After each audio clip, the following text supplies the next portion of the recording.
Hello everyone and welcome back to my channel. I hope you have had a wonderful holiday. Whether you celebrate Christmas or not, I hope you are doing very well. And I have a book haul for you because I celebrate Christmas and I was very lucky to receive a bunch of wonderful books from my friends and my family, and I am just very excited to talk to you guys about them. One of my favorite things to do is to get gifts for other people, especially when it's personal between people or when I know that they're really going to love it or it's something that is special between the two of us. And I feel like so many of these things are. They aren't just books, they aren't just gifts and presents from people, but they are special. They're more than that. So I'm very excited to tell you guys about them. And I also just want to say that this is going to be a Christmas haul, obviously. So every year I film myself on Christmas morning, and I did. So you guys are going to see that first, and then you will come back to me now and see the other books that I got for Christmas. I just want to say that I am filming on a new camera with a new microphone. I was very lucky to get it for Christmas from my parents. They always love helping me out in that way because it's towards my career and being able to like document my artwork and to make my video quality better. And I was saving up to get my own camera for myself, but they very kindly surprised me. So I hope that you like the new video quality, that the sound sounds good. And I did film on my phone for Christmas morning, so the quality is going to be a little bit different. Something that I have to say as well is a few of you have noticed that in certain videos my hair is lighter and my skin is smoother, which is fantastic for me. Ever since I started my YouTube channel, I was using a different camera that didn't have an external microphone, and the more that I used it, the more the sound quality was bothering me, so I started using my phone because the sound quality was better, though it made my face smoother and my hair lighter. Something to do with the exposure. Anyway, this is such a ramble, but I just want to let you guys know that my hair is darker now in this clip, and I'm sure my skin isn't as smooth, which is unfortunate for me, because there are different cameras, so that's my explanation. But it's funny, another tangent. My hair is like, when I was younger, I was platinum blonde, and then the older I got, the darker my hair got, but to me, I will always be blonde. And so when I film on my phone, I'm like, oh yeah, that's my natural hair color, but no, it's darker.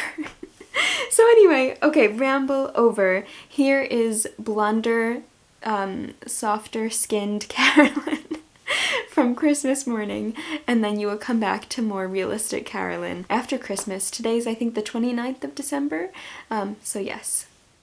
Hello everyone and Merry Christmas! It is Christmas morning and I am downstairs. We are waiting for my sister and her fiance to get here, but for the past few years after my sister moved out, and I've been waiting for her to come over so we can open up all of our presents as a family. I started this tradition of opening my bookish friends mail, or my bookish gifts, from my friends, from usually YouTube. And so I'm in my onesie. I'm all nice and cozy. I have some Christmassy socks on, and I'm all good to go. I have these packages, which I'm so excited to open. And I love doing this tradition because, I don't know, it's like you guys are a part of my Christmas morning, and I love having you guys be a part of my life, which is why I love doing videos. So without further ado, I am going to start with this one because I accidentally opened it already because I thought that it was a gift from me for someone else because it had my name on it, but I was mistaken. It was for me. So this is, it is A Very Russian Christmas, the greatest Russian holiday stories of all time. Now, I actually don't know who sent this to me because it didn't come with a note. So I'm going to ask my friends and see who got it for me, but I want to guess it's either Lucy or Emma. We're going to find out, but how beautiful is this book? It has the lettering is gold on the spine, and I love this illustration, so I found this book and I immediately put it on my wish list. It is from New Vessel Press, And some of the stories in here are The New Year's Eve Tree by Mikhail Zhushchenko. Here Carolyn goes with her horrible pronunciation. The Boys by Anton Chekhov, A Christmas Tree and a Wedding by Fyodor Dostoevsky, At Christmastide, Anton Chekhov, Dream of the Young Tsar by Lev Tolstoy, or Leo Tolstoy, Makar's Dream by Vladimir Korolenko, A Woman's Kingdom by Anton Chekhov, A Distant Christmas Eve by Claudia Lukashevich, I think so, The Little Boy at Christ's Christmas Tree by Fyodor Dostoevsky, Christmas Phantoms by Maxim Gorky, A Lifeless Animal by Teffy, and My Last Christmas by Mikhail Zhushchenko. So, and I love, it's just like such a beautiful edition, gorgeous hardback, so thank you to whoever sent this to me. I will find out who did and thank them very much. Oh, there's a note. I'm gonna read the note first. Okay. Oh, from Mary! Dear Carolyn, I hope this Christmas and this book brings you love, light, joy, and comfort. Sending lots of hugs, Mary. Oh, thank you, Mary, love you.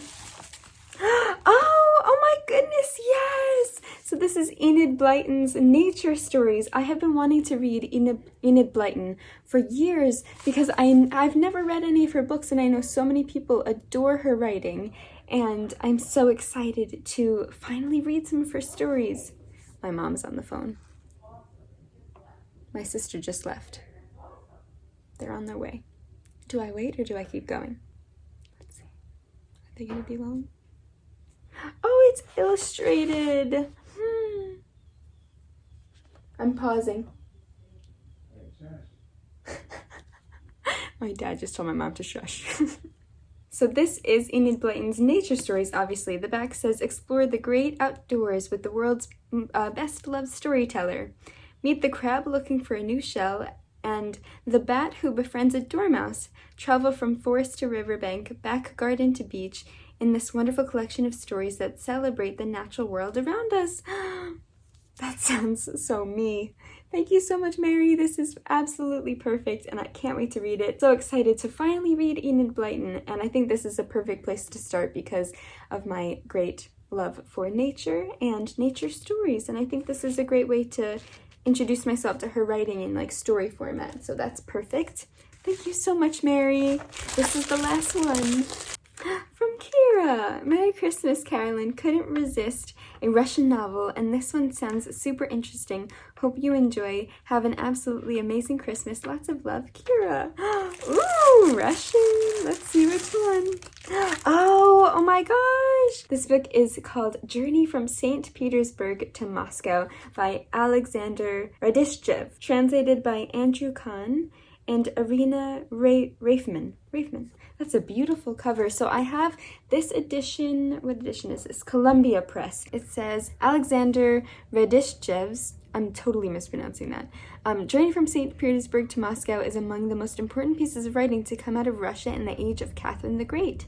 An account of a fictional journey along a postal route. It blends literature, philosophy, and political economy to expose social and economic injustices and their causes at all levels of Russian society. Oh, that sounds incredible. Thank you so much, Kira. I can't wait to read it, and just expanding my Russian lit collection, you can't go wrong with that. And then Emma got me the amazing Dickens versus Tolstoy sweatshirt. Lucy just got my book. I got her Yevgeny Onegin by Pushkin because that's just my way of forcing her to read it. Yes, oh my gosh, I'm so excited. So now my sister is on her way, so I'm gonna wait till she gets here, and then we're going to have our family Christmas. You can't really see it. I don't want to ruin the camera or anything, but here is our tree. So we are just going to have our family Christmas when my sister and her fiance get here. The camera's totally messed up now. I shouldn't have moved the camera. That was a really bad idea.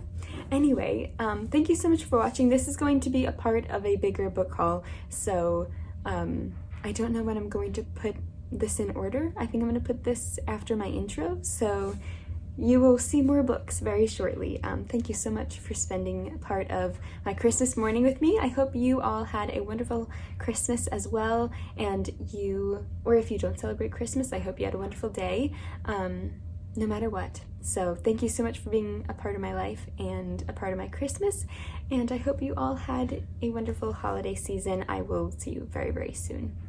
So I hope you guys enjoyed joining me on Christmas morning. Now I will share with you the books that I got from my friends and family after Christmas morning. I'm going to start with what Emma got me. Emma from her YouTube channel, Emmy. She is one of my dearest friends, and I did figure out that Lucy got me the Very Russian Christmas book, so thank you so much, Lucy. I love it. I can't wait to read it. And then Emma got me the Dickens versus Tolstoy sweatshirt, which I showed in a recent vlog of mine, but she also sent me 2 books, and one of them...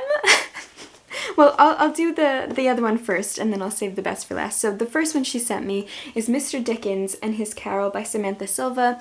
This was going to be it was an optional read for December for Dickens versus Tolstoy, the book club that we host.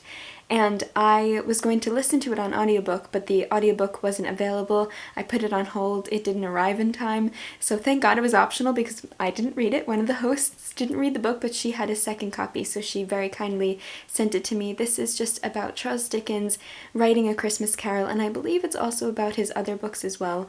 Emma said that it did spoil the endings to a few of his other later novels that we haven't read yet, so I would go in with that in mind.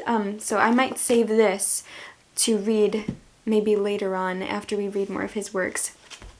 Then the next book that Emma got me, I think, is probably one of the funniest books I have ever received. Not for the contents. Well, yes, for the contents, and also just the dedication of Emma and the brilliance of our friendship. I don't want to show you the book yet, but I'm going to read you the note that was inside. You joked about 8 months ago about wanting a War and Peace edition that was only Andre... ...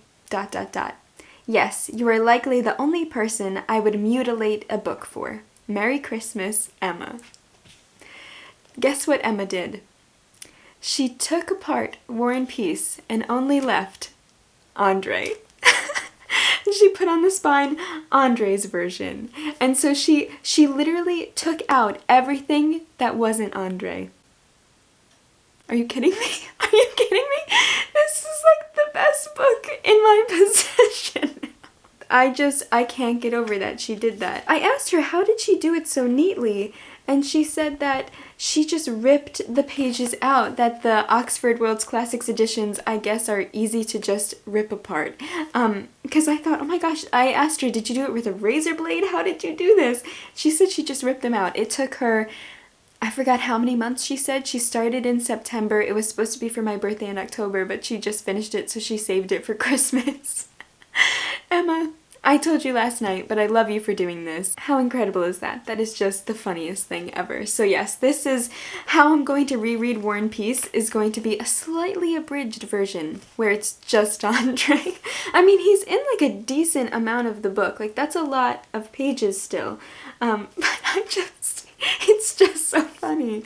I love this. This is probably one of my favorite things that I was given this year. Are you kidding? I can't get over it. So Emma, thank you so much. That is one of the best books that I own now. So my other friend Sam got me some books for Christmas. The first one that I have is Oblomov by Ivan Goncharov. I think that's how you say his last name. Again, Carolyn butchering Russian surnames, I am so sorry. And this is the beautiful vintage Everyman's edition. This is the hardback, and it is just absolutely gorgeous. I don't own any of these. I honestly don't know much about Oblomov, but I kind of want to go in not knowing too much. So I'm very excited to read this and find out what it's about, because I have heard wonderful, wonderful things about Oblomov. I know a lot of you guys have recommended me to read it whenever I talk about Russian lit, so I'm very excited about that. Then the next book that Sam got me is this gorgeous edition of Pushkin's The Captain's Daughter and the Queen of Spades. How gorgeous is that? This is from Heron Books London, and then we have, look at that, Pushkin.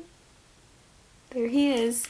So very excited to read The Queen of Spades and The Captain's Daughter and his other stories next year, because I fell in love with Alexander Pushkin this year and I can't wait to further my love for his writing. Then I got an amazing book from my aunt and uncle, and they, it's huge. It's huge. They know me very well. As you can tell from all of these books, I think everyone in my life knows me very well. And that book is, it's so big, it is The World's Most Beautiful Libraries, and it is from the publisher Taschen. Taschen publishes a bunch of my favorite art history books, and I absolutely, absolutely love what they do, and just their editions are stunning. So this is a huge book. It's extremely heavy. It's all about the most beautiful libraries in the world. So I will just try my best to hold this up and do a quick flip through. This is my dream library when I eventually own my own house and am able to dedicate an entire room to just books. This is what I want it to look like. With a ladder and everything. Full of all those gorgeous older editions, like the leather bounds. Oh, that's just stunning! Yeah, so this book is just full of gorgeous photographs and text about the world's most beautiful libraries, and I cannot wait to look through it. And I didn't even know that this book existed, but I'm so glad that I now have it and am able to browse. Now, all of the rest of the books are from my parents. The first one that they got me is The Art of Beatrix Potter. This is sketches, paintings, and illustrations from Beatrix Potter. I have been the biggest Beatrix Potter fan since I was a very, very, very small child. She's one of the illustrators that really inspired me the most as an illustrator myself and as a storyteller, and just everything about her work is so inspiring to me, and I find a lot of my personality in her.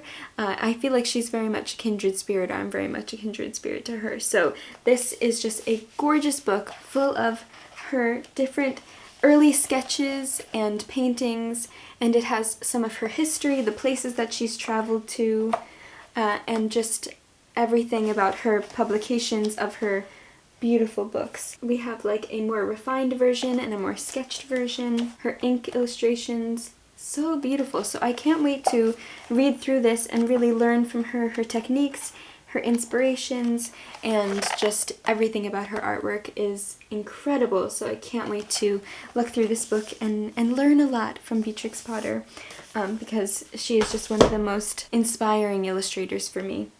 Speaking of Beatrix Potter, so if you guys watched my The Importance of Children's Literature video, where I talk about why we should appreciate children's literature as adults and why it's still so important to read, I had a smaller box set of Beatrix Potter's books. I think it's 1 through 10 or 1 through 15, but there are 23 in total, and I grew up with the smaller edition, the smaller box set that I showed in that video, and I really, really, really wanted the complete set in the original smaller editions, because the ones that I had were slightly bigger and they weren't like replicas of the originals.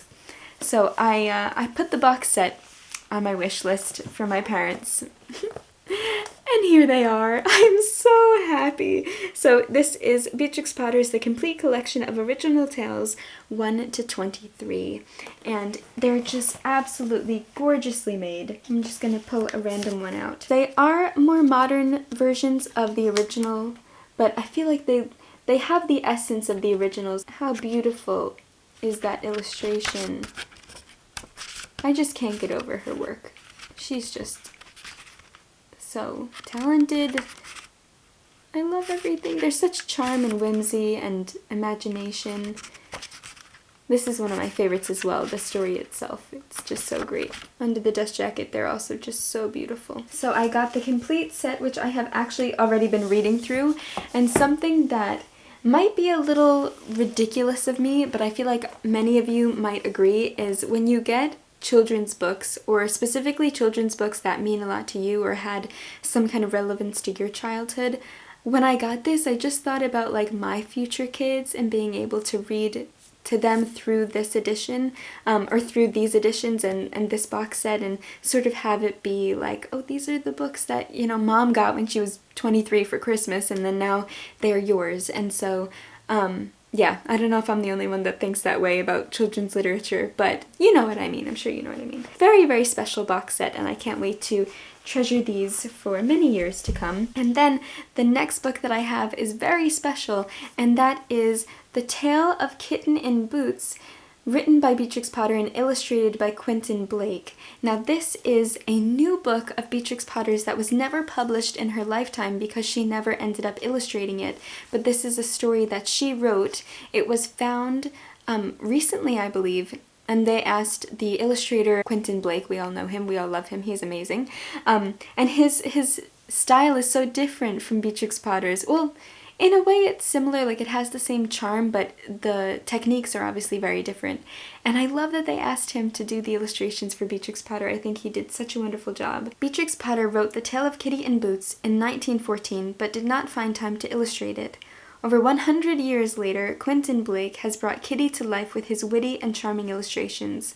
At last, this wonderfully funny book can be enjoyed by children and adults everywhere.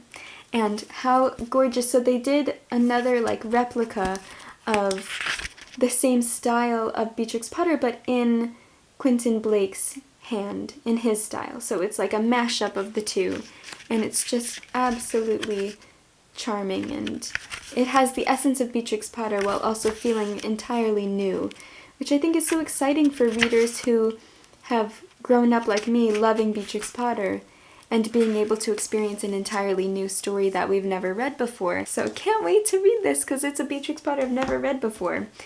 Now I think I am on to the last two books. The next book that I got is from a series that I love very much. I will show you the series first, and then I will show you the book. So the series is Matt Haig's Christmas series. We start with the first one, which is A Boy Called Christmas, then The Girl Who Saved Christmas, then Father Christmas and Me, and this is the Truth Pixie. So in his series of other books, there's a character called the Truth Pixie, and she got her own book, and I love the Truth Pixie. I love Matt Haig's children's series. So I had to add to my growing collection of Matt Haig's Christmas series, and I also love the spine. How great is that spine? So this also says 100% fib-free because she is a truth pixie. She can only tell the truth, she can't lie. These also have illustrations by Chris Mould, who again is one of my very favorite illustrators. His work is wonderful, and I love how it just matches Matt Haig's stories so well, I think. So yes, very excited to have this.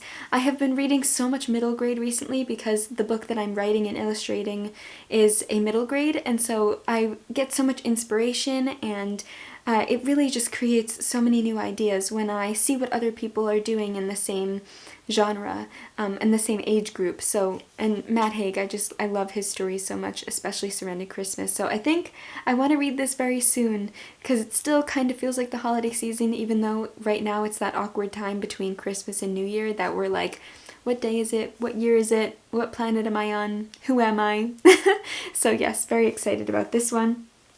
And then the last book that I have to share with you guys that I got from my parents for Christmas is The Artful Dickens by John Mullen. This is the tricks and ploys of the greatest novelist, and this is from the scholar that is on Team Dickens in the original Intelligence Squared Dickens versus Tolstoy debate, which is what inspired Emma and I to do our book club, Dickens versus Tolstoy.